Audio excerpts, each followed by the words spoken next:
уважаеми дами и господа. Благодаря на организаторите за поканата.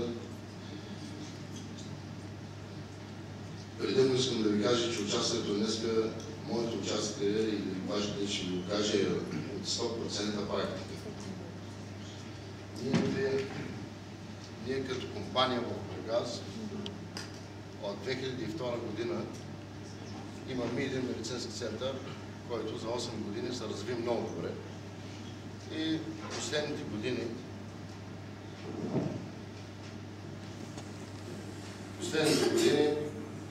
стигахме до 130 000 пациента на година.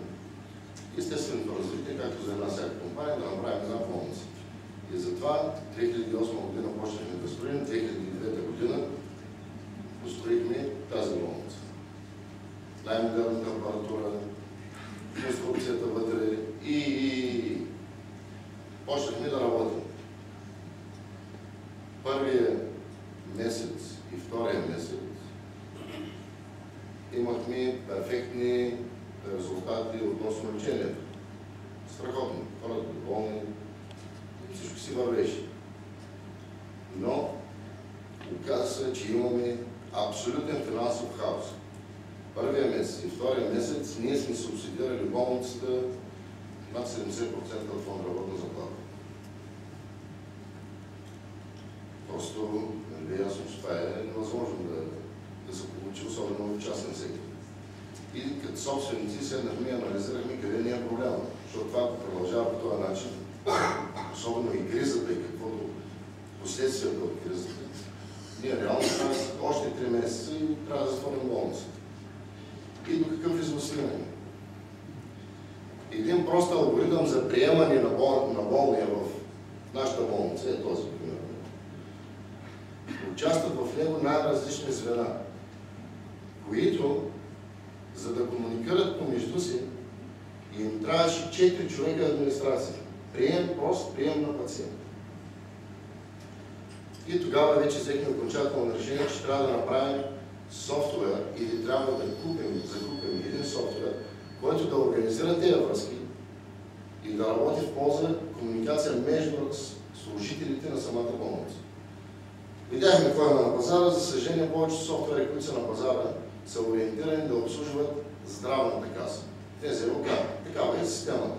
Данни за НЗОК, данни за Министерството, но собственика на болницата, менеджера, главният лекар на болницата, софтуера не го обслужва. И какво се получи? Дадахме това задание. Аз съм по средата и всички пътища водят до мен. Кой е този аз? Това съм аз. Кой е този аз? Началника на болницата. Кой е този аз? Началника на отделението. Всеки decision maker в болницата, който може да взима решение, авторизиран да взима решение, той е по средата. И софтуера работи за него. Резултатите от това нещо са, че като въведахме софтуера, още в началото това от миналата година, оказа се, примерно, че пациентите чакат 65 минути, за да бъде прият в болницата. 65 минути. Това вече е съвсем друго. Това обслужва мен, обслужва главния лекар на болницата. Казва на главния лекар, внимавай, имаш кой си лекар, който се бави. Той се мотае някъде. Говорим си практически какво се получава.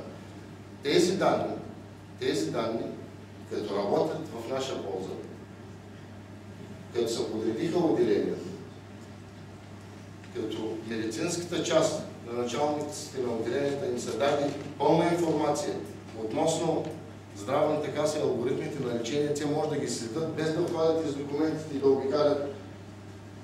да обикалят иззета на пациентите. Като в една операционна зала в реално време се знае, че за това е примерно секцио, че за това секцио разходите в операционната зала са 108 лева и 15 стотинки, за анестезията са 28 лева и 85 стотинки. Плюс, разбира се, цялата медицинска информация, която иска здравната каса, Министерството и така нататък.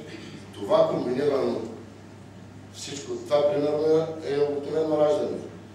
Ето е медицинската част, цялата информация, която иска Министерството или Здравната каса, плюс финансовата част. Да не забравим, че това в момента е най-важно. Защото без това няма да има болници. И пациентите няма да се лекуват качествено. Вижте какво е за това. 33 лева и 53 стотинки струва едно нормално раждане. Тази госпожа, примерно. Главният лекар, той знае сега веднага какво става. Той не чака след една седмица някой да събере картоните на пациентите, да му направи една екселска таблица и да му даде след 30 дена едно становище, миналия месец имахме преразход на пари. При еди кой си пример. Веднага го разбират на момент. И дава възможност вече да имаме ние реално представя нашето бъдеще какво е и къде трябва да се акцентрираме и къде имаме загуби. Ние къде губим. Нещо грешно правим, трябва да открием какво е, да си го поправим, за да върви болницата. Това, примерно, е средния разход, пряк разход върху лечението на пациенти по пътеки. 141 пътека, 106 лева е средния разход. Преки, медикаменти, говорим, консумативи и медикаменти. Само от тази графика, ние като собственици и главния лекар може да се реорганизират и един куп доставчици, складова база, организация в смисъл постъпване на пациенти, изписване на пациенти и много информация, която тя веднага постъпва в ръцете на този, който може да вземе решение и той веднага може да вземе решение да си оправи проблемите, а не да чака следващия месец, за да тръгне да оправи проблемите, които вече то остава като лавина. И в края на краищата положението какво се получава? Организира лечебната дейност в реално време. С едно натискане от моя страна, от моя офис, аз мога да разбера, ме интересува примерно колко имам материали в складовете в момента. Аз съм инвеститор, аз не лекувам. С едно натискане веднага може да се ревизирам цялата складова база. Веднага мога да разбера. Няма нужда да дигам телефона на шефа на склада и да му кажа заключи всички складове и почва ревизия да правиш. Това е механизъм за контрол, който дава огромна власт в ръцете на менеджера на здравното заведение. Ти можеш да отидеш с контраревизия веднага да влезеш. Държиш в ръцете си наличността на склада, отваряш и му казваш дай да бъде.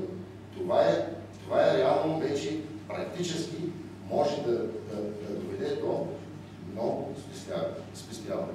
Другото, координира различни структури в болницата в реално време. Вече няма кой си пациент лежи в кардиологично отделение, трябва да му се вземе кръв, лаборантката се търси по телефона или по коридорите, или вариантите са много. Системата сигнализира на хикс служител, че има задължение към кой си пациент, в кога се стая, в кое си било и трябва да направиш какво си. И ако не го направи, то това е по-важно, защото много тогава не бях така впечатлено как да се изложи.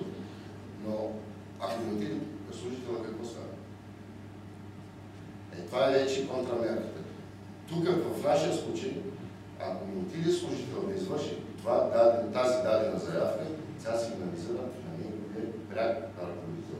Казва, имаш заявка къде си, когато не е изпълнена още. И вече негова ангажимент да види за какво става въпрос. Контролира финансовите ресурси на болницата, където показах. Крайният резултат от тези трите неща е тотален контрол върху дейността на лечебното заведение. Аз знам какво става. Знам какви материали влизат, знам моите консумативи влизат, знам как се харчат поименно.